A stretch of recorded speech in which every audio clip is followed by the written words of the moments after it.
सोचो एक दिन तुम उठते हो और सब कुछ बदल गया है। चेहरा वही, यादें वही, लेकिन एक अजीब सा एहसास जैसे तुम असली हो ही नहीं। क्या हो अगर तुम एक कॉपी हो और असली तुम कब का खो चुके। ऐसा ही एक पैराडॉक्स है, शिप ऑफ जीसियस का। और आज मैं तुम्हें ले जाने वाला हूँ उन पैराडॉक्स के जंगल में जहाँ लॉजिक भी पागल हो जाता है। ये एक सफर होगा जहाँ हर कहानी तुम्हारे दिमाग को तोड़ देगी। Welcome to the most mind bending paradox ever explained. Paradox का मतलब सिंपल है, एक ऐसा स्टेटमेंट जो सही लगता है लेकिन जब तुम सोचने लगते हो तो सब कुछ दिमाग से बाहर जाने लगता है। आज मैं तुम्हारे सामने ऐसा पैराडॉक्स रखने जा रहा हूँ जो तुम्हारे दिमाग को हिला के रख देगी। न सिर्फ मैं उन्हें एक्सप्लेन करूंगा बल्कि हर पैराडॉक्स को एक कहानी की तरह सुनाऊंगा। तो रेडी हो जाओ, क्योंकि अब तुम्हारे दिमाग की रियलिटी चेक होने वाली है। Number one, ship of जीसियस।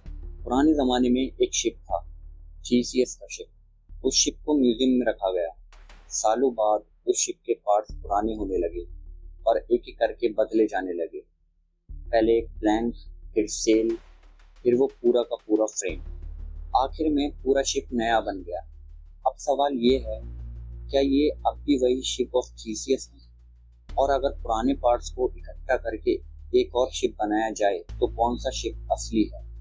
अब सोचो, अगर हमारी बॉडी के सेल्स हर 7 साल में पूरी तरह रिप्लेस हो जाते हैं तो क्या तुम वही इंसान हो जो 10 साल पहले थे, या सिर्फ तुम्हारी यादें तुम्हें तुम बनाती हैं, या फिर तुम कब के बदल चुके हो और तुम्हें खुद भी नहीं पता। Number two, Zeno's paradox. ये कहानी है एक रेस की। एक तरफ दुनिया का सबसे तेज वॉरियर एचलीस, दूसरी तरफ एक सिंपल सी टर्टल। रेस स्टार्ट होने से पहले एचलीस टर्टल को थोड़ा सा लीड दे देता है, सिर्फ फेयरनेस के लिए। पर अब जीनो आता है और बोलता है, एचलीस तुम कभी इस टर्टल को ओवरटेक नहीं कर सकते। एचलीस हंसता है और कहता है, मैं सबसे तेज हूँ, ये कछुआ कैसे जीतेगा। लेकिन जीनो कहता है, जब तुम टर्टल के स्टार्टिंग पॉइंट पे पहुंचोगे तब तक टर्टल थोड़ा और आगे बढ़ चुका होगा। तुम वहां पहुंचोगे तब तक टर्टल फिर से आगे होगा। हर बार जब तुम उस जगह पहुंचते हो जहां टर्टल था, टर्टल और आगे निकल जाता है। तो क्या तुम कभी उसे पकड़ भी पाओगे? मैथमेटिकली ये रेस इन्फिनाइट स्टेप में डिवाइडेड हो जाती है और हर स्टेप छोटी होती जाती है लेकिन खत्म नहीं होती। सोचने वाली बात यह है, अगर हर मूवमेंट इन्फिनाइट स्टेप में टूट सकती है तो मोशन का कॉन्सेप्ट ही टूट जाता है। क्या हम कभी किसी डेस्टिनेशन तक पहुंचते भी हैं, या हम सिर्फ इल्यूजन में जी रहे हैं? Number three, the omnipotence paradox.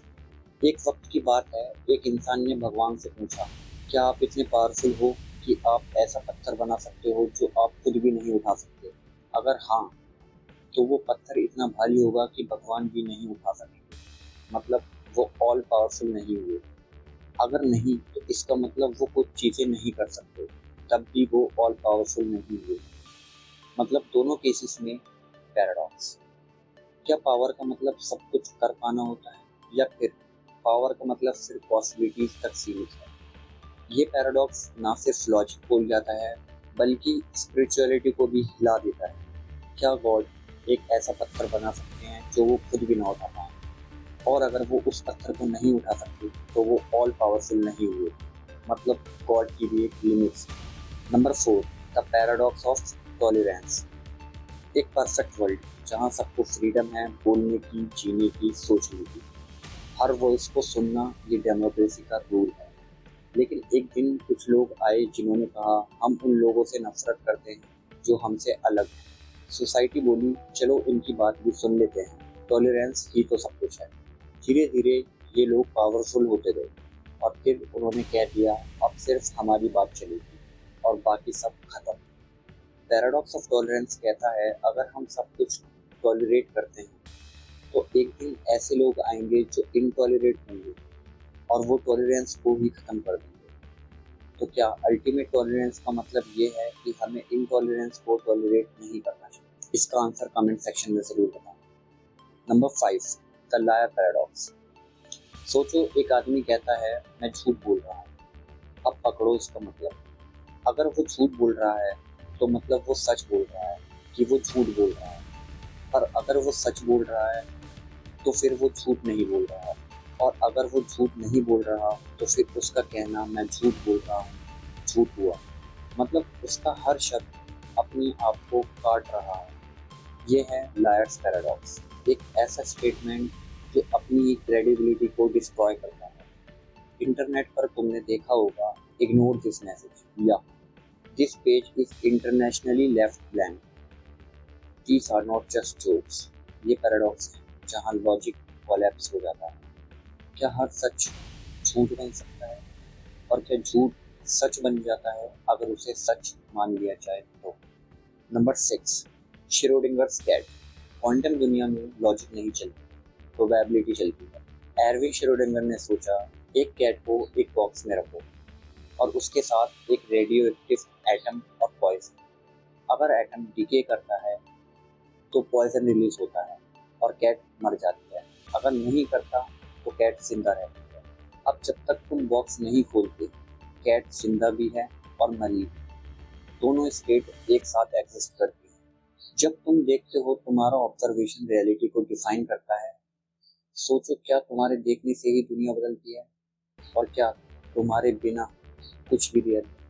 जब तक हम उस बॉक्स के अंदर देख नहीं लेते कि कैट मर गई है या जिंदा है, हमारे लिए दोनों पॉसिबिलिटीज हैं, या तो कैट जिंदा है या कैट मर चुकी है। कर दिया ना पैराडॉक्स ने माइंड का एंड।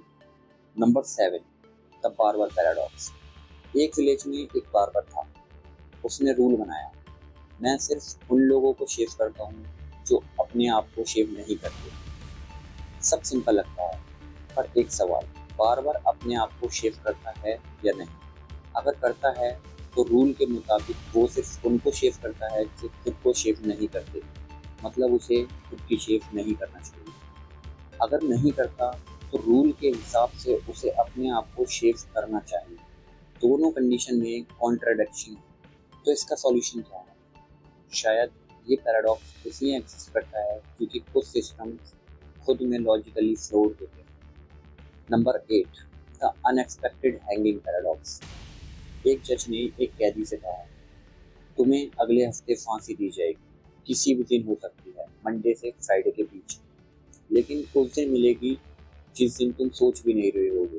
कैदी ने सोचा, अगर फ्राइडे तक फांसी नहीं हुई तो ऑब्वियस हो जाएगा कि फ्राइडे को होगी, तो वो एक्सपेक्ट करता है, मतलब फ्राइडे को फांसी नहीं होगी। फिर थर्सडे को भी वो वैसे ही लॉजिक अप्लाई करता है। धीरे धीरे उसने हर दिन एलिमिनेट कर दिया। उसे लगा फांसी नहीं होगी, लेकिन वेडनेसडे को जब उसने एक्सपेक्ट ही नहीं किया, जज ने उसे फांसी दे दी। उसका कैलकुलेशन लॉजिकल था, पर रियलिटी ने उसे झटका दे दिया। This is the unexpected hanging paradox. जब तुम सोच के किसी आउटकम को इम्पॉसिबल बना देते हो, फिर वो आउटकम अनएक्सपेक्टेड बन जाता है। लॉजिक सोचता है पर लाइफ सरप्राइज देती है। Number 9, the simulation argument.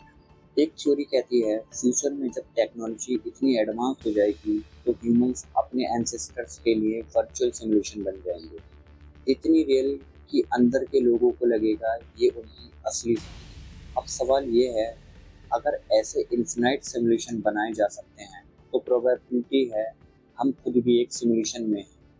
तुम्हारी यादें, दोस्ती, प्यार, दुख, सब कुछ एक हाईटेक गेम का पार्ट हो सकता है।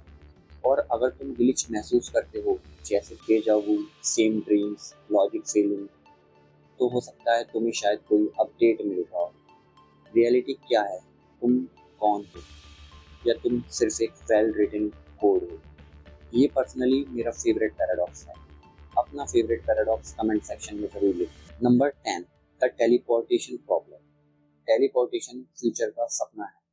टेलीपोर्टेशन का मतलब है तुम्हारे बॉडी के सब एटम्स को स्कैन करो और एक जगह तोड़ दो और दूसरी जगह उसकी एग्जैक्ट कॉपी बना दो।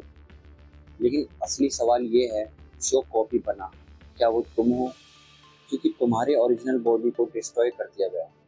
तुम्हारी फैमिली और दोस्तों को लगेगा तुम जिंदा हो, पर असली तुम तो मर चुके हो। तो क्या टेलीपोर्टेशन एक ट्रैवल है या सुसाइड प्लस rebirth?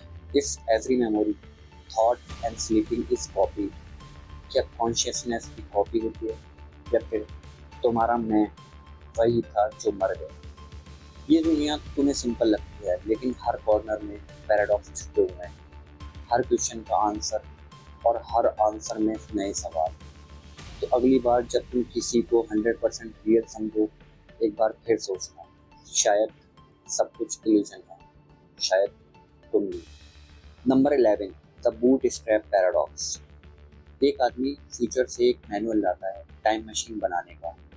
वो मशीन बनाता है, फिर उसी मैनुअल को पास्ट में भेज देता है। अब सवाल ये है, ये मैनुअल आया कहाँ से? कोई राइटर नहीं, कोई क्रिएटर नहीं, फिर भी ये एग्जिस्ट करता है। ये है बूट स्ट्रैप पैराडॉक्स। एक चीज़ जिसका कोई बिगनिंग नहीं, फिर भी वो रियल है।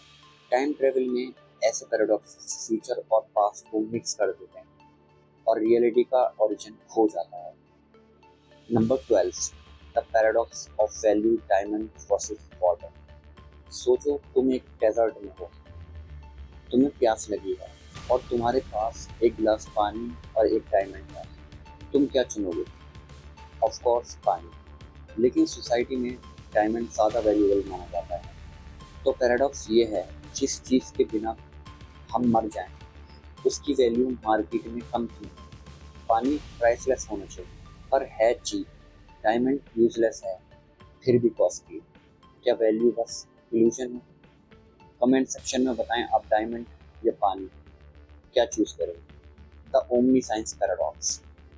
सोचो एक ऑल नोइंग बीइंग है जिसे सब कुछ पता है। अब सवाल ये है, क्या उसे ये भी पता है कि क्या चीज़ उसे पता नहीं? अगर पता है तो वो ऑल नोइंग है, अगर नहीं पता तो वो ऑल नोइंग नहीं हुआ। क्या इग्नोरेंस भी एक नॉलेज का पार्ट हो सकता है? क्या कोई इतना पावरफुल हो सकता है कि अपनी ही लिमिटेशन को समझ सके?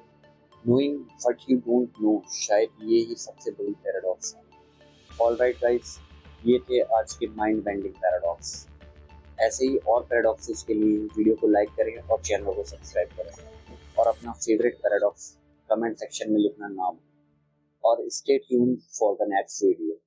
तब तक के लिए स्टे क्यूरियस।